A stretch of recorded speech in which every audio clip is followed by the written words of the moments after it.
Good morning, student. In theme 3, our next topic is Jatis and social mobility. Social categories are referred to as Jatis. In Brahmanical theory, Jatis like Varna was based on birth. Means Jatis like the Varna, that one is also based on birth. Varna. Varna was fixed at fours, as we know that Brahman, Kshatriya, Vaishya, and Shudras. There was no restriction on the number of the jatis. Like Varna was fixed. Like there were on that time there were four Varnas, but there was a large number of the jatis. Whenever Brahminical authorities encountered new groups, for instance, people living in the forest, such as Nishats, or wanted to assign a name to occupational categories such as the goldsmith or swarankar, which did not easily fit into the four-fold Varna system. They classified them as the jatis. So, jatis which shared a common occupation or profession were sometimes organized into shrines or guilds. Now, with the help of the stone inscription, which in the 5th century CE, found in the Mandsaur, Madhya Pradesh, record the history of a guild. Guild, a group of the person, those who have the same occupation. History of a guild of silk weavers who originally lived in Lata in Gujarat, from where they migrated to the Mandsaur. It means from Gujarat to Madhya Pradesh they were migrated. Then, then known as the Dashapur. It states that they undertook the difficult journey along with their children and kinfolk, means relatives, as they had heard about the greatness of the local king and wanted to settle in his kingdom. The membership was based on a shared craft specialization. Those who were the members of the shrines or the guilds, they were the special craft specialized people. The members shared more than a common profession. As I told you, they collectively decided to invest their wealth earned through their crafts to construct a splendid temple in honor of the sun god. So, with their help of their wealth, they will also use that wealth commonly. Now, beyond the four Varnas, there were population whose social practices were not influenced by the Brahminical ideas. When they figure in Sanskrit texts, they are often described as old or uncivilized or even the animal-like people. There, these included forest dwellers for whom hunting and gathering remained an important means of subsistence. They were doing the hunting or gathering these things. On this one, they were their subsistence was dependent on this one, these categories.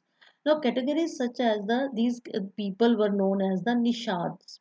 I'm giving the example of the Eklavya. Eklavya was also the nishad. Others who viewed with suspicion included populations such as the nomadic pastoralists who could not easily accommodated this framework to settle agriculturist. And it means the second one is the pastoralist. And the third, those who spoke the known Sanskrit language were labeled as a Malay. In the last video, I told you about the Malay. The people, those who don't know about the Sanskrit language, they were also known as the Malay. and looked down upon. These were the nonetheless also shared the ideas and beliefs between these people. The nature of relations is evident in some stories of the Mahabharata. Now, the position of the untouchable in the society. Brahmins consider some people as being outside of the system. They also developed a sharper social divide by classifying certain social categories as the untouchables. Certain activities, especially those connected with the performance of ritual, were sacred and by extension pure. It means that people or the Brahmins, those who perform these rituals and all these Havan, Yajna, वगैरह, these that people known as the pure, those who considered themselves pure, avoided taking food from those designated as untouchables.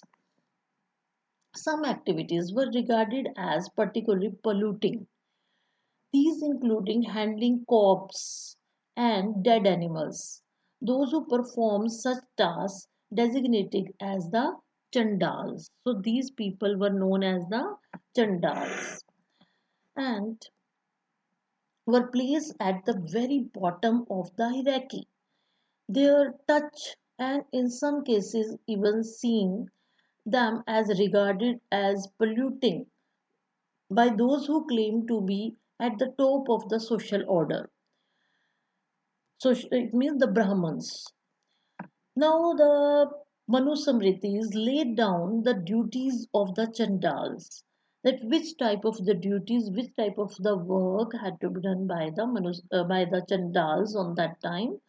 They had to live outside the village. Then they used the discarded utensils, wear clothes of the dead and ornaments of iron. They could not walk about in the village and cities at night even. They had to dispose of the bodies of those who had no relatives.